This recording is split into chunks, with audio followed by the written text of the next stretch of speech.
በእርግጥ ይህንን መሰል አደጋ በደቡብ ኢትዮጵያ አካባቢ የመጀመሪያው ባይሆንም ይህኛው ግን እጅግ በጣም ሰቅጣጭ ዘግናኝ ተብሎለታል። በርካታ ሰዎች ከነህይወታቸው በድንገተኛ የመሬት መንሸራተት አደጋ አፈር ተደርምሶ ዋጣቸው የሚለው አስደንጋጭ መርዶ እንኳንስ ለጉዳቱ ሰለባ ቤተሰብ ዘመድ አዝማዶች ይቅርና ለኛ ለተቀረነው ከአደጋው ሩቅ ላለነው ኢትዮጵያውያን መሪር ሐዘናችን ሆኗል።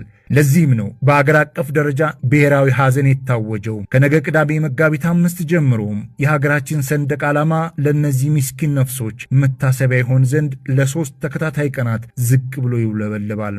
በደቡብ ኢትዮጵያ ጋሞ ዞን ጋጫ ባባ ወረዳ ላካ ቀበሌ በዚህ ወቅት መራር ሐዘን የበርካቶችን ቤት አንኳኩቷል። ወላጅ ከልጅ፣ ልጅን ከወላጅ፣ ባልን ከሚስት፣ ሚስትን ከባል፣ በርካቶች አንዱ ሟች ሌላኛው በቅጽበት ተራፊ ሆነዋል። አለፍ ሲልም ባልም ሚስትም ልጅም ዘመድ አዝማድ ባንዴ የዚህ አደጋ ሰለባ ሆነው በድንገት ከነህይወታቸው ካፈር በታች ሆነው ተቀብረዋል። ከስፍራው የወጡ መረጃዎች እንዳመላከቱት በዚያ የሞት መላእክት ባረበበበት ቀበሌና መንደር ውስጥ ካለፈው መጋቢት 2 2018 ጀምሮ እስከ ዛሬም ድረስ ከ130 በላይ ወገኖች የዚህ አደጋ ሰለባ ሆነው ደብዛቸው የጠፋ ሲሆን በብርቱ ቁፋሮና ፍለጋ የሰማኒዎቹን በድን አካል ማግኘት ተችሏል። በወገን ሐዘንና ለቅሶ የመቀበር ክብር ደርሷቸው አስክሬናቸው በስርዓቱ አርፏል። ይህ በእንዲህ እንዳለም የጠፉ ወገኖቻችንን በድን አካል ለማግኘት ፍለጋው፣ ቁፋሮው፣ ልፋቱም አሁንም የቀጠለ ሲሆን ከዚሁ ጎን ለጎንም ከዚህ ቅጽበታዊ እጅግ